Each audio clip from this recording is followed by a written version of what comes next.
কাউন্টারের সামনে গেছি, তো গেছি পরে দিয়ে গেছি মানে মোবাইল দিয়ে তো কাজ করানো লাগে, তো আমি মোবাইল দিয়ে কাজটা মানে আমার মোবাইল দিয়ে না আরেকজনটা আমি কাজ করে দিছি কি, তো দিছি পরে আমার পার্সটা ঠিক আমি এরকমভাবে নিয়ে রাখছি হাতে নিচে পরে এই চেনটার মধ্যে আমার ছোট্ট একটা পার্স আসলো, ওই পার্সটার মধ্যে টাকা দিয়ে আসছিল, তো আমি তো কইতে পারি না। পরে এই জায়গা থেকে সাইডে আমি যখন ডাক্তারের রুমে গেছি তখন আমার হাজব্যান্ডের কাছে আমি ব্যাগটা দিয়ে গেছি, দিয়ে বাইরে এসেরা তখন আমার একজন রিলেটিভের লোকে দেওয়া হয়েছে, তো হেরে আমি ভাবছি টাকা দেবো, হেরে অসুস্থ আমি টাকা একটু দিয়ে যাবো বাইকটা, আমি খালি মানে পার্সটা খুলছি খুলে দিয়ে আমার ব্যাগে তো নাই। কত টাকা আসলো? 14,000 টাকা ছিল, 2টা চাপিয়া ছিল গডডেসের। আচ্ছা, আর কি কি নিছে? আর কিচ্ছু না স্যার, এতটুকুই। ব্যাগটার উপরে জয়গুরু লেখা আছে, জয়গুরু জুয়েলার্স কি ব্যাগটার উপরে। এটা কি টিকিট কাউন্টারের সামনে নিছে? হ্যাঁ, টিকিট কাউন্টারের সামনে। আমি কইতে পারি না কোন জায়গাতে নিছে, মানে আমি এই আইএসের মানে ডাইরেক্ট জিবি ঢুকেছিল, আমি টিকিট কাউন্টারের সামনে থেকে ওই সার্জিক্যাল ডাক্তার যে এখানে ঢুকছি গিয়ে সেটা অতটুকুই। কতক্ষণ পরে বিষয়টা দেখলেন যে টাকার ব্যাগটা? প্রায় 15-20 মিনিট হইব। এত টাকা নিয়ে জীবিতে কি কারণে আইছে? আমি জীবিতে আইছি ডাক্তার দেখাবো, তারপরে আমি বিউটি পার্লার আছে ভাবছি মালটাল কিনা তারপর বাড়িতে যাবো। এখন অবধি কোনো ধরনের সন্ধান পাইছেন যে টাকা? না না না। এখন যে থানা পাইছেন তারা কি কইছে?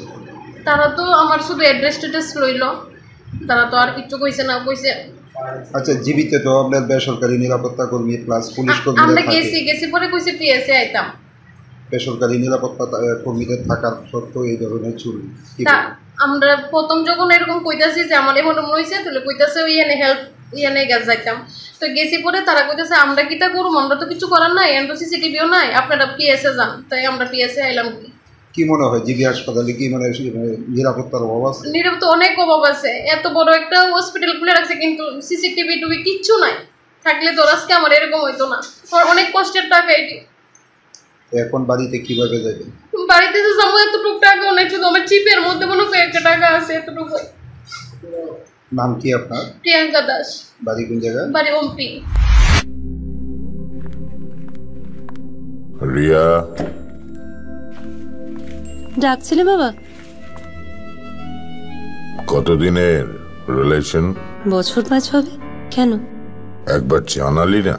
সম্পর্কটা তো আমার, বিয়েটাও আমার, পছন্দও আমার, তোমার জানার প্রয়োজন এবার তো জানলে।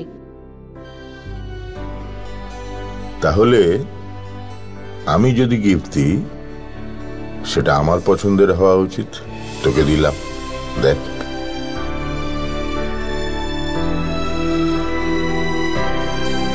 বাবা, 7 দিন ধরে অরিজিতের প্রোফাইল অবজার্ভ করছি। Good choice. তোমারও। রাধাকৃষ্ণ জুয়েলারি, ভালো লাগায় ভালোবাসায়।